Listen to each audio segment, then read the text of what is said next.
காணாமல் போனவர்கள் பற்றிய அறிவிப்பை கேள்விப்பட்டிருப்பீர்கள். காணாமல் போன மலைகளை பற்றி கேள்விப்பட்டிருக்கீங்களா? பெரம்பலூர் மாவட்டத்தில் எழும்பலூர் கிராமத்தில் 75 மீட்டர் உயரமுள்ள பிரம்மரிஷி மலை 2006ஆம் ஆண்டு முதல் சுமார் 3 ஏக்கர் பரப்பரப்பில் 25 மீட்டர் உயரம் வரை வெட்டி எடுக்கப்பட்டு காணாமல் போய்விட்டது. இது அபாண்டமான குற்றச்சாட்டு. வேணும்னா வழக்கு போடுங்க.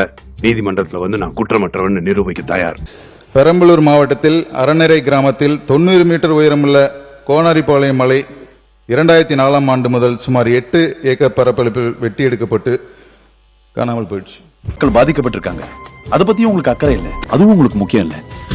இப்போ உங்களுடைய ஒரே குறிக்கோள் உங்க பதவியை விட்டுக்கூடாது, அப்படிதானே? மதுரை மாவட்டம் கீழவளவு கிராமத்தில் 25 ஏக்கர் பரப்பில் 50 மீட்டர் உயரத்தில் ஒரு சர்க்கரை பெரு மலை இருந்திருக்கு. ஆனா 2003க்கு அப்புறம் அந்த மலையில 7.5 ஏக்கர் காணாமல் போயிடுச்சு. மக்கள் மனசை கலைக்க பாக்குறீங்க. இதுக்கெல்லாம் பதில் சொல்ல வேண்டியதில்லை. மதுரை மாவட்டத்தில் கொண்டையம்பட்டி கிராமத்தில் 35 மீட்டர் உயரமுள்ள குன்று 2021க்கு பிறகு சுமார் 5 ஏக்கர் பரப்பு வெட்டி எடுக்கப்பட்டு காணாமல் போயிடுச்சு. ராணிப்பேட்டை அனந்தலை கிராமத்தில் 16.16 ஹெக்டேர் பரப்பளவில் 70 மீட்டர் உயரத்தில் அனந்தலை மலைன்னு ஒன்று வந்திருக்கு. ஆனால் 1998க்கு அப்புறம் இந்த மலையை காணாமல் போயிடுச்சு.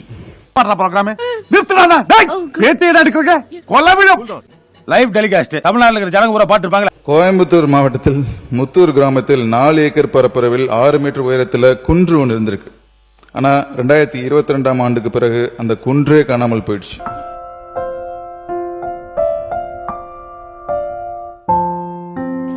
இப்ப நான் சொன்னது சாம்பிள் தான்.